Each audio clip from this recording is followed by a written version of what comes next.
एक ओंकार सतनाम करता पुरख निरभव निर्वैर अकाल मूरत अजूनी सैभंग गुरप्रसाद जप आद सच जुगाद सच है भी सच नानक होसी भी सच। वाहिगुरु जी का खालसा वाहिगुरु जी की फतेह। Dear students, in this video I am going to cover some numericals of sound chapter। उससे पहले फॉर्मूला आपको बताना चाहिए। साउंड वेव्स का पहले वेवलेंथ आपको पता है, इस चीज को वेवलेंथ कहते हैं। Gap between two consecutive crest और two consecutive troughs are called wavelength. Wavelength का सिंबल होता है ये सिंबल है वेवलेंथ का। वेलोसिटी का फॉर्मूला क्या है? Frequency into wavelength. याद रखना, velocity of sound is equal to frequency. Frequency का मतलब है कितनी वेव्स बनी। जैसे यहाँ पे वेव्स बनी है, एक वेव, दो वेव एंड ए तीसरी वेव। Velocity of sound is equal to frequency. Frequency 3 hertz है क्योंकि यहाँ पे कितनी वेव्स बनी है, एक वेव, दो वेव, तीन वेव, इनटू वेवलेंथ। वेवलेंथ, ये गैप को वेवलेंथ कहते हैं, ये गैप को वेवलेंथ कहेंगे। तो आपको क्वेश्चन में पहले दिया क्या हुआ है? आपको एक दिया हुआ है सर्टेन साउंड दी है जिसकी फ्रीक्वेंसी 256 हर्ट्ज दी है। पहले ए पार्ट को कर रहे हैं हम सॉल्व। फ्रीक्वेंसी 256 हर्ट्ज दी है एंड आपको वेवलेंथ लैम्बडा दिया हुआ है 1.3 मीटर। आपको निकालना क्या? वेलोसिटी। पहले पार्ट में वेलोसिटी का सिंपल सा formula frequency into wavelength. Frequency simply 256 hertz दी है। फ्रीक्वेंसी की आप सभी को पता है यूनिट हर्ट्ज होती है। वेवलेंथ कितनी दी है? 1.3। तो इसको मल्टीप्लाई करा, मेरे पास 332.8 मीटर आ गया। अब सेकंड पार्ट में क्या पूछा है कि एक और आवाज है जिसकी स्पीड सेम है पहली आवाज से। मींस पहली आवाज की कितनी स्पीड है?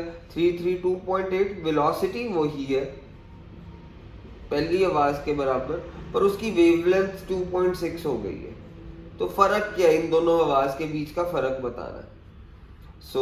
अब हम फॉर्मूला वही लगाएंगे, velocity is equal to frequency into wavelength. Velocity 332.8, wavelength कितनी दे रखी है? 2.6 मीटर। तो फ्रीक्वेंसी आ जाएगी 332.8 divided by 2.6 is equal to frequency, और फ्रीक्वेंसी इसको सॉल्व करके आ रही है 128 हर्ट्ज। अब आप फर्क बता सकते हैं, पहले की फ्रीक्वेंसी कितनी थी? 256 हर्ट्ज पहले की। दूसरे की फ्रीक्वेंसी कितनी आई? 128 हर्ट्ज। इसकी फ्रीक्वेंसी, अब डिफरेंस क्या होगा इन दोनों आवाज के बीच में? इन दोनों आवाज के बीच में डिफरेंस ये होगा कि इसकी फ्रीक्वेंसी ज्यादा थी तो ये इसकी श्रिलनेस, इसकी पिच ज्यादा होगी। मींस इसका तीखापन ज्यादा होगा, इसकी ये ढीली आवाज होगी। 128 हर्ट्ज है ना फ्रीक्वेंसी इसकी, 256 हर्ट्ज थी, इसकी 128 हर्ट्ज आई।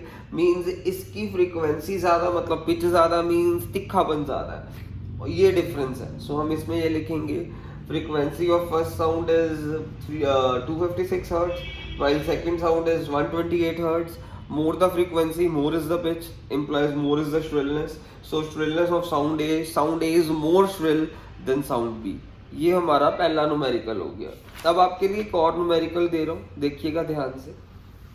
सेकंड न्यूमेरिकल, ये फर्स्ट न्यूमेरिकल आपको करवा दिया। Second numerical, the frequency notes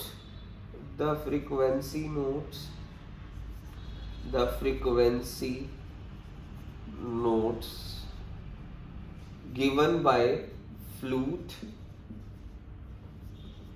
frequency notes flute, guitar and trumpet.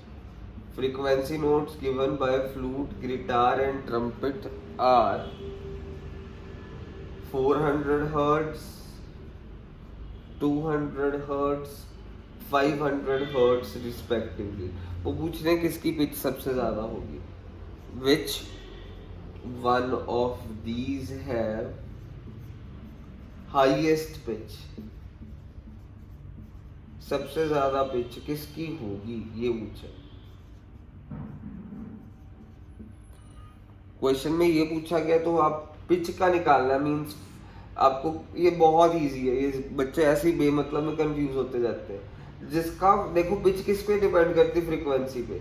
Frequency जिसकी ज्यादा होगी उसकी पिच ज्यादा होगी, मैंने पिछले क्वेश्चन में भी बताया। सबसे ज्यादा पिच फ्रीक्वेंसी कौन सी है? 500 हर्ट्ज। वो किसकी है? हमारी ट्रम्पेट की। तो फ्रीक्वेंसी ज़्यादा होगी, पिच ज़्यादा होगी, मीन्स आपको पता है कि फिर पिच किस पे डिपेंड करती है, फ्रीक्वेंसी पे, कितनी वेव्स बनी। सो इसकी 500 हर्ट्स है इसकी फ्रीक्वेंसी, मतलब इसकी पिच ज़्यादा होगी, मीन्स इसका तिखा ज़्यादा होगा। हम कहेंगे ट्रम्पेट हैज़ हाईएस्ट पिच।